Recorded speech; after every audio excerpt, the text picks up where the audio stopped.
अमेरिकी राष्ट्रपति Donald Trump द्वारा आया टैरिफ पर की गई घोषणाओं से दुनिया का ध्यान तेजी से वैश्विक व्यापार की ओर गया है और आर्थिक प्रतिस्पर्धा की बहस को नए सिरे से जगा दिया है। भारत के लिए इसमें चुनौतियां और अवसर दोनों छिपे हैं और निर्यातकों को जहां उच्च व्यापार गतिरोधों का सामना करना पड़ सकता है, वहीं इस बात की भी संभावना है कि वे अपनी वैश्विक बाजार हिस्सेदारी में इजाफा कर सकें। अपने बड़े आकार के बावजूद भारत विनिर्माण क्षेत्र की वैश्विक मूल्य श्रृंखला ग्लोबल वैल्यू चेन जीवीसी में शामिल होने के लिए संघर्ष करता रहा है, जबकि उसके अन्य एशियाई साझेदारों के साथ ऐसी दिक्कत दिखाई नहीं देती।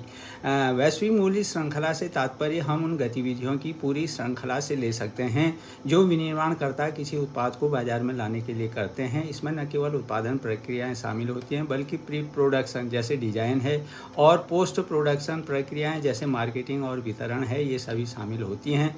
वैश्विक विनिर्माण निर्यात में भारत की हिस्सेदारी हाल के वर्षों में कमोबेश स्थिर रही है और वह 2017 के 1.7% से बढ़कर 2023 में 1.8% तक पहुंची है। इसी समान अवधि में अगर हम वियतनाम की हिस्सेदारी देखें तो 1.5% से बढ़कर 1.9% पहुंच गई है। इसलिए इस क्षेत्र में आगे बढ़ने के लिए भारत के लिए यह आवश्यक है कि जीवीसी में जो बाधाएं आ रही हैं उनका समाधान किया जाए। हाल ही में जारी centre for social and economic progress CSEP के प्रतिस्पर्धी सूचकांक में विनिर्माण प्रतिस्पर्धी के 6 स्तंभों का उल्लेख किया गया है। वे हैं कारक परिस्थितियां, मांग के हालात, कंपनियों की रणनीति, सहायक उद्योग, नियामक गुणवत्ता और वैश्विक व्यापार नीति।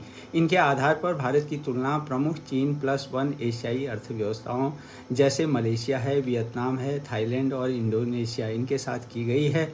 इसमें और सुधार लाने के लिए भारत को साहसी दूरदर्शी रणनीति की आवश्यकता है, जिसे 4 अहम क्षेत्रों में केंद्रित रहना चाहिए। पहला, टैरिफ को युक्तिसंगत बनाना। दूसरा, FTA को प्रगाढ़ बनाना। तीसरा, नियामकीय सुधार करना और तकनीक को अपनाने की गति तेज करना। टैरिफ संबंधी सुधारों को केवल राजकोषीय दृष्टि से नहीं देखा जाना चाहिए, बल्कि इन्हें वैश्विक मूल्य श्रृंखला से एकीकरण की एक रणनीति के रूप में भी देखा जाना चाहिए, जिनके जरिए करीब 70% जो है वैश्विक व्यापार होता है। दूसरी बात, भारत को मुक्त व्यापार समझौते में और तेजी लानी होगी। तीसरा जो है, नियामकीय सुधार के तहत मौजूदा श्रम कानूनों के मुताबिक श्रमिकों की संख्या की जो सीमा है उसको बढ़ाकर और अनुपालन को सहज बनाकर बाधाओं को दूर किया जा सकता है। साथ ही प्रभावी शहरी नियोजन और किफ़ायती आवास नीति, परिवहन व्यवस्था में भी सुधार जरूरी है।